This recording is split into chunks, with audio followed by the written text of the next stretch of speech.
Video ini berisi rekaman presentasi Bapak Budi Wibowo selaku Ketua Umum Forum Udang Indonesia pada acara webinar Pataka 69 pada tanggal 22 Februari 2022 dengan mengangkat tema revitalisasi budidaya udang untuk peningkatan ekonomi masyarakat. Semoga dapat bermanfaat dan selamat menyaksikan. Saya panggil Mas Ali Usman aja ya, kalau Pak terlalu tua ya. Iya Pak, masih Makasih, muda kita Pak. Ya, Mas Ali Usman. Oke, terima kasih atas waktunya. Saya Budi Wibowo, saya Ketua Umum Forum Udang Indonesia. Mohon panitia bisa share screen untuk presentasi saya. Saya hormati nih Pak Nono sama Pak Ardi Pitoyo, sahabat saya. Iya Pak. Ya. Pagi Pak. Bisa share screen panitia, Mas Ali? Ya, boleh Pak. Silahkan panitia untuk share screen. Oke, jadi Pak Dirjen tadi sudah sangat jelas menyebutkan ya apa yang akan dilakukan oleh dari pemerintah. Nah, ini pandangan kami sebenarnya ya sebetulnya sejalan dengan apa yang disampaikan Pak Dirjen mungkin, tapi ada beberapa hal yang sifatnya terobosan yang saya harapkan bisa saya sampaikan dalam hal ini. Next ya, Mas. Tolong next. Ya, jadi permasalahan utama sebenarnya kalau industri udang dari hulu ke hilir itu sebenarnya kalau di hilirnya kami pengolah atau eksportir udang itu kami masih kekurangan bahan baku ya. Kami masih kekurangan bahan baku karena kami mampu memproduksi kurang lebih 550.000 ton, sedangkan saat ini yang kami olah kurang lebih 350.000 ton, sehingga utilitas mesin kami sekitar 65% saja. Artinya apa? Ini artinya bahwa kami bisa dari para pengolah itu bisa mengolah tambahan sekitar 200.000 ton tanpa perlu investasi tambahan untuk alat. Jadi ini yang penting yang perlu saya sampaikan. Jadi teman-teman petambak jangan ragu-ragu untuk berproduksi. Nah kemudian permasalahan utama juga adalah kami sulit bersaing dengan udang dengan India dan Ekuador ya. Nanti akan saya jelaskan, saya berikan gambarnya tapi nanti di slide terakhir. Next. Nah ini adalah ekspor, Mas Ali, ini ekspor kita ya sebenarnya cukup menggembirakan ya, kita naik terus. Tahun yang lalu 250.000 ton dengan nilai 2,23 miliar US dollar. Jadi kita naik terus, ini kondisinya seperti itu. Next. Tetapi berkaitan dengan program pemerintah peningkatan nilai ekspor, kalau tadi Pak Dirjen menyebutkan suatu produksi tertentu, tapi kalau kami dari Forum Udang Indonesia, kami lebih fokus saja bahwa yang akan kita tingkatkan ekspor 250% itu adalah nilainya, yaitu dari 1,7 miliar US dollar ya sebelah kanan panah itu menjadi kurang lebih 4,2 miliar US dollar pada tahun 2024. Nah kami para pelaku di sini akan fokus pada angka itu, bagaimana agar tahun 2024 kita bisa mengekspor dengan nilai 4,25 miliar US dollar. Memang ini cukup ambisius, tapi saya sebenarnya sebagai Ketua Forum Udang Indonesia, sebenarnya ini bukan hal yang mustahil kita lakukan secara bersama ya. Sangat mungkin kita bisa melakukan itu. Masih ada waktu sekitar 3 tahun, kita masih bisa mengejar angka 4,25 miliar US dollar. Next. Sebenarnya pada tahun 2020, untuk mencapai target ekspor 250% itu kita punya target, hitung-hitungannya kalau matematikanya itu adalah secara volume kita harus setiap tahun naik 15%, kemudian secara value setiap tahun naik kurang lebih 20%. Ini memperhitungkan harga udang yang setiap tahun selalu naik. Nah, pada tahun 2020 sebenarnya kita sudah mencapai target itu, yaitu kita ekspornya secara value maupun secara volume itu sudah mencapai target. Tetapi untuk tahun 2021, ekspor kita tidak bisa mencapai target tadi. Kita turun cukup banyak ya. Coba kita lihat, dari 15% menjadi 5%, dari 18,6% menjadi 8,5%. Nah itu yang mengkhawatirkan kami, sehingga tidak mencapai target ekspor nasional. Nah ini kalau ini berlangsung, penurunannya ini berlangsung, ini yang saya khawatirkan kita tidak bisa mencapai target penumbuhan ekspor 250%. Next. Para hadirin semua, bahwa perlu saya sampaikan di sini bahwa market internasional ini dari waktu ke waktu semakin menuntut tentang aspek food safety, itu sudah mulai dari dulu. Kemudian yang perlu saya yaitu tentang traceability. Kalau dulu traceability itu cukup satu one up one down, artinya adalah kita jual ke siapa, kita beli dari siapa. Tetapi saat ini buyer kami sudah Budi, memilih. videonya mohon maaf Pak, bisa dinyalain Pak. Oke, lanjut Pak. Ya, oke, makasih. Jadi one up one down nanti sekarang ini menjadi end to end traceability. Artinya apa? Dari awal sampai akhir harus bisa di-trace. Mulai dari bibitnya, benurnya, pakannya, suppliernya dan sebagainya, itu kita harus mampu men-trace. Kemudian isu ketiga, isu di pasar internasional, yaitu tentang sustainability atau keberlanjutan. Kalau dulu sekedar ramah lingkungan aja, tetapi kalau sekarang sudah tidak ke situ. Buyer kami menuntut tentang efisiensi sumber daya energinya seperti apa. Kemudian akhir-akhir ini, 2 tahun terakhir ini, mereka sudah mempermasalahkan yang namanya carbon trade atau perdagangan karbon. Nah, ini yang menjadi masalah. Kalau kita pelaku ini tidak mengikuti tren internasional ini, maka produk kita akan sulit untuk diekspor ke pasar internasional. Jadi mau nggak mau, suka tidak suka, kita harus mengikuti aspek-aspek ini. Next. Nah, sekarang sesuai dengan tema webinar kita, bagaimana upaya untuk meningkatkan produksi. Saya bahas dulu yang tambak intensif dan tambak semi intensif. Nah, yang tambak intensif dan semi intensif terutama tadi sudah disampaikan oleh Pak Dirjen. Pertama adalah yang paling mutlak adalah penyederhanaan perizinan. Ini Mas Ali Usman memang ini masalah utama dari kita yang memang menjadi masalah dari waktu ke waktu, karena nanti Pak Pitoyo bisa cerita apa saja yang jadi masalah. Nah, kami sebenarnya meminta kepada Kemenkomar dan KSP sebagai koordinator agar segera membuat list izin apa saja yang diperlukan untuk tambak udang berdasarkan implementasi Undang-Undang Cipta Kerja. Nah, kalau listnya ada dan listnya itu disebarkan secara nasional, baik itu ke daerah, maka izin-izin yang diperlukan di daerah itu juga tidak ada masalah karena nanti akan ada kejelasan. Kemudian yang berikutnya, untuk peningkatan produksi tambak intensif maupun semi intensif, pemerintah kami harapkan fokus pada pengembangan infrastruktur budidaya, yaitu irigasi, listrik, jalan produksi, dan laboratorium. Kemudian untuk tambak intensif dan semi intensif, kami memohon juga pemerintah bersama kami untuk segera memperbaiki SOP penanggulangan penyakit, terutama penyakit EMS ya, ini sedang dalam on proses. Kemudian hal yang baru yang pernah kami sampaikan Pak Dirjen dan juga oleh Pak Dirjen sudah ditangkap sangat positif. Ayo kita secara bersama-sama mengembangkan sistem peringatan dini adanya penyakit udang ya pada perairan budidaya, memanfaatkan satelit dan land-based laboratorium. Next.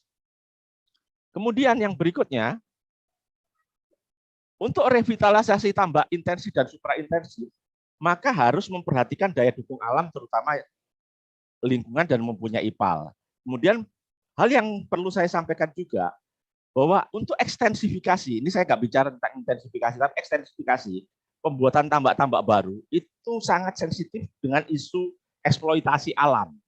Jadi kami mendukung juga pembuatan tambak-tambak baru, tetapi harus benar-benar eksploitasi alamnya diperhatikan dan supaya lingkungan tidak rusak. Next. Nah ini yang saya agak fokus di sini Mas Ali Usman tentang tambak tradisional yang kami namakan tradisional plus. Nah, ini sebenarnya adalah program yang menurut kami ini adalah terobosan.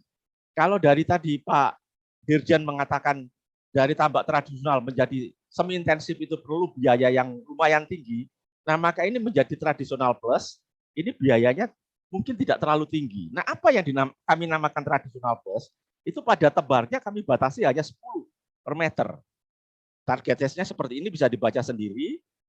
Dan panennya, kalau kami tambak tradisional tadi Pak Mas Ali juga menyatakan sekitar 400-500 kilo per hektar per tahun, kami tidak ambisius. Tradisional plus ini cukup menjadi 2 ton atau 3 ton per hektar per tahun. Artinya apa? Kenapa saya namakan tradisional plus ini adalah produk terobosan atau langkah terobosan? Karena kalau petambak tradisional itu dari tambak tradisional langsung menjadi semi intensif, itu tentu perlu biaya yang tinggi. Ini yang tidak. Nah, next saja ya, mungkin saya belum jelaskan kenapa harus tradisional plus. Pertama, Indonesia memiliki sekitar 250.000 hektar sampai 300.000 hektar tambak tradisional yang kurang lebih 500 kg per hektar per tahun. Nah, itu kalau kita tingkatkan menjadi 2 ton, itu sudah sangat lumayan ya, 4 kali lipat untuk tambak tradisionalnya. Sudah luar biasa. Kemudian, yang kedua, tambak tradisional plus dengan padat tebar yang rendah di bawah 10 ekor per meter, di mata buyer itu dianggap sustain karena tidak mengeksploitasi alam secara berlebihan. Sehingga revitalisasi tambak tradisional menjadi tradisional plus itu juga sejalan dengan upaya penanaman mangrove yang kaitannya dengan carbon trade.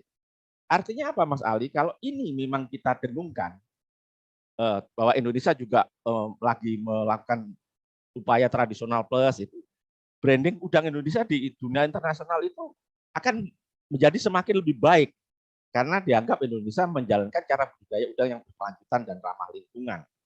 Next. Nah, mengapa tradisional plus? Tadi sudah saya sampaikan bahwa tambak tradisional menjadi tambak tradisional plus akan melibatkan rakyat banyak dan mampu menggerakkan ekonomi pedesaan. Kemudian yang tadi sudah saya sampaikan juga, perubahan dari tradisional menjadi tradisional plus tidak memerlukan modal yang besar. Ini poin-poin mengapa selain kita juga fokus pada tambak semi intensif dan intensif, Pak Pitoyo dan teman-teman, tradisional plus itu juga perlu digalakkan oleh kita semua. Next. Nah, sekarang kita belajar dari negara mana sih yang paling sustain, paling sukses untuk meningkatkan produksi. Ya, satu-satunya negara yang menurut saya kalau kita mau belajar ya dari Ekuador. Ekuador itu mampu meningkatkan produksinya 3 kali lipat dalam waktu 7 tahun. Dengan apa yang mereka lakukan? Mereka melakukan induk unggul, pada tebar rendah, manajemen air yang bagus, dan ada juga bantuan aerator sama pakan. Nah, data terakhir yang barusan saya dapatkan, Ekuador tahun 2020, ekspornya hampir 700.000 ton. Ekspor kita baru 240.000 ton. Ini menyedihkan ya. Dengan luas tambak yang hampir sama, mereka berproduksi 3 kali lipat dari melakukan ekspor 3 kali lipat dari Indonesia. Makanya kita tidak ada salahnya belajar dari Ekuador. Dan Ekuador adalah mayoritas adalah tradisional plus. Next. Ini kabar yang agak tidak menyenangkan bagi kami. Tahun lalu, Ekuador menggeser posisi kita di Amerika.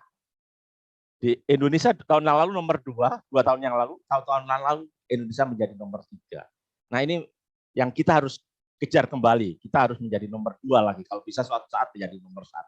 Kita tergeser dengan Ekuador. Karena produksi Ekuador meningkat. Next. Nah, ini perbandingan harga udang ex-farm dari India, Indonesia, dan Ekuador. Indonesia lebih tinggi, Mas Ali. Ekuador ini bedanya itu kurang lebih $1 di bawah kita. Nah ini yang kita harus kaji bersama, kenapa kok mereka, ya karena harga jual itu nanti pasti akan ada kaitannya dengan harga pokok produksi. Nah harga produksi ini kan bisa lebih rendah ya, bisa lebih rendah dari kita. Nah kita harus upaya seperti Ekuador bagaimana menurunkan harga pokok produksi. Yang menurut saya diantaranya adalah yang harus dilakukan adalah dengan tradisional plus tadi dan dengan upaya menghadapi penyakit, itu yang harus dilakukan. Itu akan menekan biaya pokok produksi secara nasional. Next. Nah, tambak mana yang bisa dijadikan tambak tradisional plus? Ya jelas ratusan ribu atau puluhan ribu tambak tradisional mungkin sudah akan siap menjadi tradisional plus. Kemudian ada hal lain, Pak Pitoyo dan teman-teman itu kadang-kadang ada tambaknya yang tidak digunakan.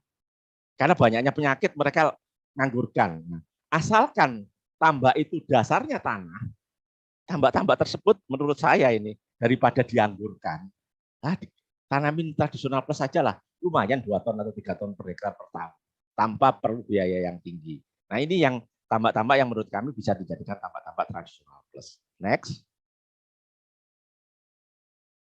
Nah, dan yang terakhir dari saya mungkin ini adalah Kalau Pak Dirjen tadi bicara banyak tentang pilot project, dan saya juga senang pemerintah juga sudah mulai pilot project percontohan.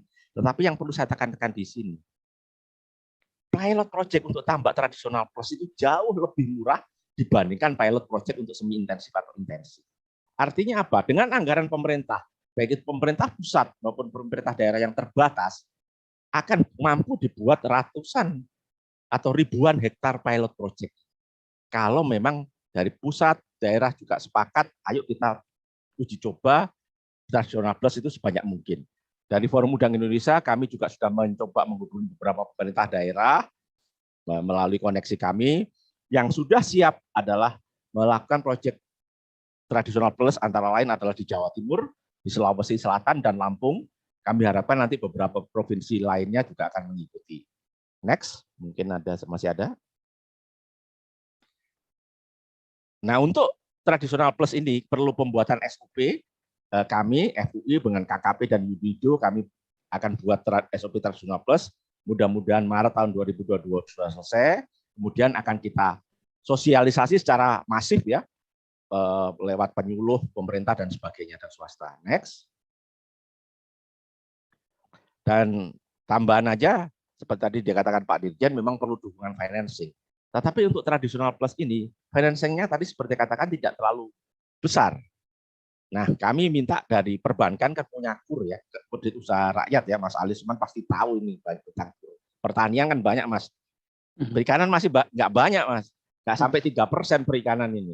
Nah, ini kalau dengan tradisional plus, yang dengan KUR yang apa itu yang paling mikro kalau nggak salah, 50 juta per orang kan, itu bisa untuk mengoperasikan tambak, merubah dari tradisional menjadi tradisional plus. Sudah cukup lumayan. Nah, ini saya harapkan perbankan juga ada yang hadir dalam webinar ini bisa mendengarkan, ayo kita dukung bersama untuk dukungan financing tradisional plus. Next. Nah, saya kira ini nggak usah saya bahas, artinya bahwa kalau produksi udang berkurang, itu kita akan mengalami masalah ya. Next. Tapi kalau produksi udang naik, kita semua akan happy. Nah, sebagai konklusi Mas Ali Osman dari saya, bahwa Forum Udang Indonesia adalah mendukung semua teknologi budidaya. Baik itu supra intensif, intensif, semi intensif, tradisional plus maupun tradisional. Kami mendukung semuanya. Tadi yang saya sampaikan memang focusing di tradisional plus karena kami melihat bahwa tradisional ini masih belum banyak digarap oleh kita semua. Sedangkan yang intensif, semi intensif, Pak Pitoyo dan teman-teman ini seperti tadi yang sampaikan Pak Dirjen, asalkan perizinan aja sederhana aja, wah mereka sudah jos istilahnya, jalan cepat gitu. Nah, tapi yang tradisional menjadi tradisional plus kita harus kerjakan bersama. Saya kira begitu Mas Ali Usman dari saya. Terima kasih perhatiannya. Ya Mas. Oke Pak, kita sesi diskusi dulu nih Pak sebelum teman-teman atau para peserta yang ingin bertanya. Nah tadi kan disebutkan terkait dengan harapan dari pelaku usaha gitu kan, dari Forum Udang Indonesia terkait dengan fasilitas ataupun sarana prasarana yang saat ini menjadi persoalan utama di tambak tradisional gitu Pak. Nah mungkin juga dijelaskan terkait ini sangat mendasar gitu Pak, perbedaan terkait dengan tradisional plus itu maksudnya lebih ke ini Pak ya, menuju semi maksudnya Pak. Ya. Oke, ya. baik. Nah, mungkin itu Pak terkait fasilitas dulu gitu Pak. Silakan ya. Pak Budi. Ya, terima kasih. Memang definisi ini memang belum ada yang mendefinisikan secara pas tentang tradisional plus, tapi saya mencoba mendefinisikannya ya. Ini juga mungkin ada Pak Nono di sini juga. Jadi kalau misalkan sekolah ini saya ibaratkan kalau misalkan tradisional itu SD misalkan Mas Ali ya. Tradisional plus itu SMP, terus semi intensif itu SMA misalkan gitu. Terus kalau intensif Pak Pitoyo itu perguruan tinggi. Nah, kenapa kok FUI kami berharap secara bersama-sama kita ingin kalau naik kelas itu ya bertahap gitu loh. Dari SD ke SMP dulu, gitu. Dari SMP ke SMA dulu, karena bertahap itu ya biar mereka belajar dan juga masalah financing tadi gitu, supaya nggak butuh modal banyak-banyak banget gitu loh. Kalau misalkan dari tradisional langsung meloncat ke semi intensif, itu pasti biayanya sangat tinggi. Ya, jadi misalkan begini, bayangan kami kalau tradisional itu kan ya tradisional tambak, hamparan tambak. Jadi konsep utamanya tambak tradisional itu adalah memanfaatkan pakan alami yang ada di tambak tersebut. Itu konsep utamanya. Makanya baik tambak tradisional maupun tradisional plus itu tidak bisa tambaknya Pak Pitoyo dan teman-teman yang sudah di beton atau dikasih HDPI. Itu nggak bisa. Karena itu sudah terlepas dari alam gitu ya. Kalau seperti pertanian itu misalkan kita bercocok tanam ke tanah atau hidroponik yang dilakukan Pak Pitoyo dan kawan-kawan, ya kalau sudah pakai linen atau pakai dan itu sudah hidroponik gitu istilahnya. Nah, tradisional itu adalah memanfaatkan, konsepnya adalah memanfaatkan pakan alami. Nah, pakan alami ini secara teoritis dari teman para ahli yang kami sempat wawancara, itu mampunya berproduksi kurang lebih per siklus itu sekitar 300 kiloan kurang lebih yang ada bisa dimanfaatkan, kadang-kadang dengan yang bagus bisa 400 kilo. Nah, untuk itu kita perlu meningkatkan agar jangan hanya pakan alami. Kalau hanya memanfaatkan pakan alami saja, maka itu panennya akan terbatas seperti itulah, 300 kilo per panen kurang lebih. Nah, tradisional plus artinya apa? Nanti di tahap-tahap terakhir, mungkin setelah 1 bulan lebih, itu dikasih pakan tambahan. Dan tapi pakan tambahan nggak dalam jumlah yang banyak, mungkin sekitar 100 kilo atau 200 kilo tergantung pada situasi. Nah, tetapi begitu ada tambahan pakan di tambak tersebut, tentunya masalah daya dukung alamnya itu kan harus ditingkatkan, Mas. Nah, untuk itu tradisional plus itu perlu setidaknya itu ada istilahnya tambahan teknologi, yaitu misalkan pompa atau kincir. Kalau kincir kan harus ada listrik ya. Kalau pompa kan bisa pakai solar ya. Nah, kalau tambak-tambak tradisional plus yang ada di Gresik, ada di Sulawesi Selatan, Sulawesi Barat itu mereka pakai pompa istilahnya. Saya nggak tahu persis teknologinya, istilahnya pompa balik. Artinya pompa itu selain untuk pengeringan, mereka manfaatkan juga untuk menambah oksigen atau aerasi. Nah, itu yang pertama, adanya tambahan teknologi itu, adanya tambahan aerasi yang sangat terbatas, nggak banyak, hanya 1 atau 2 pompa. Kemudian setelah itu pada tebarnya juga dibatasi. Kenapa kok hanya 10? Karena memang berdasarkan wawancara kami yang FUI lakukan dengan para pelaku tambak tradisional plus itu, kalau lebih dari 10 itu kebanyakan nggak berhasil gitu. Karena daya dukung alamnya sudah nggak mencukupi. Jadi kebanyakan mereka itu tabarnya itu 6, 8 sampai 10 gitu maksimum. Nah, jadi modal yang diperlukan oleh para petambak tadi terutama adalah selain tentunya perbaikan irigasi yang bisa dilakukan oleh pemerintah adalah pakan ya sama tadi pompa tadi. Nah, itu. Nah, kalau semi intensif lain lagi kan, nah, kincirnya harus ditambah banyak karena pada tebarnya semi intensif sekitar 20 sampai 30. Kincirnya harus mungkin 2 atau 3 per hektar. Nah, itu perlu berbiaya lebih tinggi lagi. Jadi ini mungkin Pak Nono sudah juga mendengarkan yang saya sampaikan, Pak Nono. Jadi konsep kami, Pak, dari tradisional jadikan tradisional plus dulu deh. Setelah mereka sukses lulus masuk ke semi intensif gitu. Jadi kalau lulus SD jangan dipaksa menjadi langsung SMA gitu. Itu melompat dari teknologinya. Biar para petambak tradisional itu dengan kita bantu, kita ajarin seperti yang Pak Pitoyo tadi, kita bantu, diajarin supaya jadi tradisional plus dulu deh. Meningkat dulu daripada tebar yang sekitar 2, 3 gitu menjadi 10 dulu dengan teknologi yang terbatas. Nanti kalau mereka sukses, tingkatkan lagi menjadi semi intensif. Jadi begitu secara bertahap. Jadi sekolah itu bertahap. Kalau konsep kami begitu, Mas Ali Asman. Terima kasih. Oke, artinya persoalan utama itu Pak Budi terkait dengan irigasi dan yang kedua adalah pakan gitu Pak ya. Kemudian ya, artinya aerasi Mas. Jadi perbaikan irigasi tentu ya untuk semua tambak perlu. Jadi perlu ada aerasi, artinya tambahan oksigen ya. Tambahan oksigen tadi yang bisa memanfaatkan pompa. Oke, selain itu Pak, persoalan itu apa Pak? Kapasitas SDM atau sebenarnya pertama induk ya. Induk itu sangat berpengaruh karena memang kebanyakan petani-petani tambak tradisional itu induknya itu bukan mengambil dari hatchery yang terstandar ya. Mereka mengambil dari hatchery rakyat yang apa adanya, yang itu akhirnya menyebabkan survival rate-nya mereka kecil. Jadi kalau untuk tradisional plus ini, itu induk itu harus diperbaiki juga, ya induk itu harus Benih Pak Budi, diperbaiki. benih. Ya, benih ya. Benih. Sorry. Hmm. Ya, benih, betul Pak. Itu ya maaf. Jadi Ya, benihnya itu harus baik, itu yang pertama. Ya, tentunya kalau bisa irigasinya diperbaiki, Mas Ali. Apakah ada standarisasi mutu benih apa sampai saat ini Pak? Apa masih belum? Baik. Pak Nono ini yang bisa menjawab. Saya kira sudah ada nih. Monggo Pak Nono Baik. tentang benih. Oke. Nah, ini kan terkait sarana prasarana yang harus dilakukan revitalisasi, apakah oleh desakannya ini dari kepada pemerintah atau bareng-bareng sama stakeholder yang lainnya, Pak, terkait revitalisasi sarana prasarana ini, Pak? Jadi kalau pemerintah ini yang kami harapkan, terutama bukan hanya pemerintah pusat ya, tapi juga harus bersama-sama dengan pemerintah daerah. Dan ini kan penganggaran untuk itu membuat percontohan, Mas. Membuat percontohan. Nggak mungkin lah pemerintah melakukan revitalisasi 300.000 hektar tambah, itu tidak mungkin. Nah, kalau percontohan yang dibuat oleh pemerintah daerah tingkat 1, tingkat 2, dan pemerintah pusat, itu berhasil. Oh, ternyata tambak tradisional plus seperti yang kami wawancarai di Sulawesi Barat itu mampu 3 ton per hektar. 3 ton per tahun. Per hektar per tahun. Ya kan lumayan gitu. Nanti tetangga-tetangganya sebelah atau kota-kota sebelahnya pasti akan ikuti Pak Mas Ali. Jadi perlu bukti nyata dulu bahwa tradisional plus itu bisa ditingkatkan produksinya. Dengan cara yang lebih baik, dengan tambahan teknologi yang sederhana, tidak berbiaya tinggi.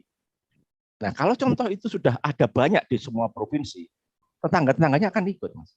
Jadi yang kami harapkan dari pemerintah, tentunya bersama-sama stakeholder, bersama kami ya, dengan NGO yang ingin juga meningkatkan produksi udang Indonesia, kita bersama-sama, ayo kita buat pilot project. Termasuk tadi yang Mas Ali sampaikan, peningkatan SDM-nya itu juga perlu. Ya, para penyuluh-penyuluh yang ada di dinas-dinas itu juga harus diajari juga gitu. Harus turun itu. Harus turun ya, jangan diam doang ya. Ya. Tetapi ya tentunya kami buat dulu dengan Pak Nono dan teman-teman membuat SOP-nya dulu. Kalau mudah-mudahan bulan Maret ini target kami selesai kita buat. Nah itu nanti kita sosialisasikan para penyuluh di lapangan turun semua ini.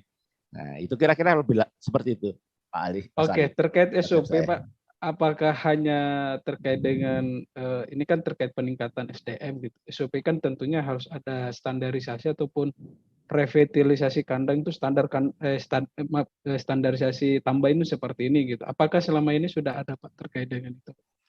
Jadi kami perbaikan gitu Pak. Ya KKP bersama-sama dengan stakeholder termasuk FUI, UNIDO, kami itu sudah mencoba membuat SOP Mas. Nah SOP untuk tambah intensif Faname itu sudah jadi. Baru intensif ya? Iya. Okay. Semi sama intensif sama lah itu ya. Itu sudah jadi ya. Nah, sudah kami beberapa bulan ini kami gencar bersama-sama KKP untuk melakukan sosialisasi. Nah, sekarang yang sedang kami buat bersama-sama KKP, bersama-sama kami dengan dibantu oleh UNIDO, itu kami sedang membuat SOP tradisional dan tradisional plus. Untuk 2 spesies yaitu Faname maupun Black Tiger. Kedua-duanya sedang kami buat. Ya, tentunya namanya SOP ya menyangkut semua aspek ya, bukan hanya aspek ya sosialnya gimana, ekonominya gimana, teknisnya bagaimana, akan ada dalam SOP tadi. Oke. Baik, mungkin ada salah satu pertanyaan terakhir Pak dari kami Pak, baik Pak Pitoyo, Pak Budi maupun dari Pak Nono terkait dengan ini kan pemerintah menargetkan produksi itu sekitar katakanlah ya 8 menurut PUI kan sekitar 800.000 ton, kemudian versinya pemerintah 2 juta ton. Nah, artinya kan tidak hanya tradisional plus yang harus direvitalisasi. Mungkin ada kalaupun sudah established katakanlah semi maupun intensif kan sudah established, produksi sudah bagus gitu Pak.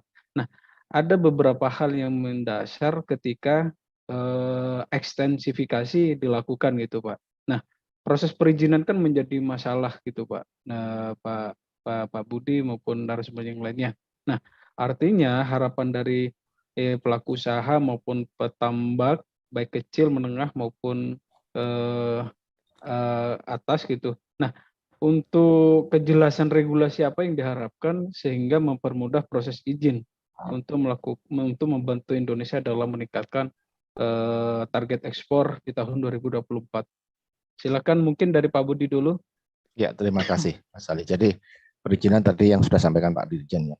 Secara list itu kan ada 22 perizinan yang diperlukan. Nah, sebenarnya yang para pelaku, suara-suara dari para pelaku, tentunya kita ingin perizinan dipersedikit, tapi terlepas nanti jadi berapa, jadi 2 atau jadi 5 atau jadi 10 ataupun jadi 15 misalkan masih ada. Itu yang penting itu kejelasannya. Kejelasannya ya. Bukan itu apakah di pusat atau di daerah. Itu sebenarnya tidak terlalu berpengaruh. Di pusat maupun di daerah kalau jelas ngurusnya kemana, biayanya berapa, nah, itu yang paling penting. Makanya FUI kan sudah berharap pada Kemenko Marves ya, sebagai koordinator masalah semua peningkatan produksi udang ini untuk membuat list perizinan. Jadi saat ini tambak udang itu perlu izin berapa? Katakanlah 10. Nah, 10 itu di mana saja ngurusnya, ke siapa, berapa biayanya, berapa lama. Nah, kalau itu sudah jelas, insya Allah Pak Pitoyo dan teman-teman itu bertambak itu dengan tenang gitu, dengan tenang ya. Otomatis nanti meningkatkan produksi, nambah tambak di daerah-daerah lain juga nggak akan ada masalah. Jadi itu sebenarnya yang paling utama sebenarnya untuk peningkatan produksi udang sebenarnya selain dari tradisional, plus kalau dari menurut saya itu kejelasan masalah perizinan. Begitu perizinan itu jelas, ngurusnya di mana, bagaimana caranya, itu semuanya akan clear, para investor akan berbondong-bondong masuk untuk investasi di ini, dan targetnya untuk ekspor 4,25 miliar US dollar itu menurut saya tahun 2024 itu bukan khayalan ya Mas Ali, itu sangat mungkin untuk optimis terjadi. ya. Saya sangat optimis untuk terjadi. Asalkan perizinan jelas dan kita secara bersama-sama melakukan hal-hal yang tadi sudah saya sampaikan. Contohnya realistisnya apa Pak? Yang paling mendasar, yang paling problematik di daerah maupun di pusat? Ya misalkan yang sekarang masih jadi masalah ya. Izin pengambilan air tanah. Oke. Ya, izin pengambilan air tanah itu dasarnya undang-undang tentang sumber daya air. Nah, undang-undang ini setahu kami coba Google, PP-nya belum ada. PP-nya belum ada. PP-nya belum ada. Permennya juga setahu saya sampai saat ini belum ada. Tetapi di daerah beberapa oknum sudah mempermasalahkan ini. Contohnya itu. Ya. Kemudian ini Pak Pitoyo juga nanti sampaikan sendiri. Izin mendirikan bangunan IMB. Kalau dari pemerintah pusat itu sudah sangat jelas. IMB itu hanya untuk bangunan kantornya tambak saja gitu. Tambaknya nggak perlu IMB. Pak Pitoyo pernah cerita di daerahnya Pak Pitoyo ada pungutan untuk IMB tambaknya gitu, berdasarkan luas tambaknya, bukan bangunan kantornya. Nah, hal ini yang menjadi masalah karena tidak jelas gitu. Jadi artinya begini, ada undang-undang, ada PP, ada permen. Nah, itulah yang harus dijelaskan. Yang masih berlaku mana, caranya mengurus bagaimana dan sebagainya. Kalau itu sudah jelas, oknum-oknum yang mencari masalah di daerah itu tidak akan terjadi. Jadi selama ini permasalahannya itu ya itu karena ada ketidakjelasan itu yang menjadi sumber bagi beberapa orang untuk mencari masalah di daerah. Saya kira itu dari saya Mas Ali. Baik, Bapak Ibu, karena waktunya sudah habis, kita sudah masuk ke penghujung acara. Saya terima kasih banyak kepada Bapak Ibu narasumber. Semoga apa yang kita diskusikan hari ini bermanfaat bagi semuanya dan dapat meningkatkan produksi udang kita sesuai dengan target gitu ya. Paling tidak 50%, 80% hingga 100% kita tercapai hingga 3 tahun ke depan. Saya akhiri dalam diskusi kali ini, kurang lebihnya mohon maaf atas nama panitia, atas nama teman-teman Pataka. Saya ucapkan terima kasih semuanya. Billahi taufiq wal hidayah. Wassalamualaikum warahmatullahi wabarakatuh.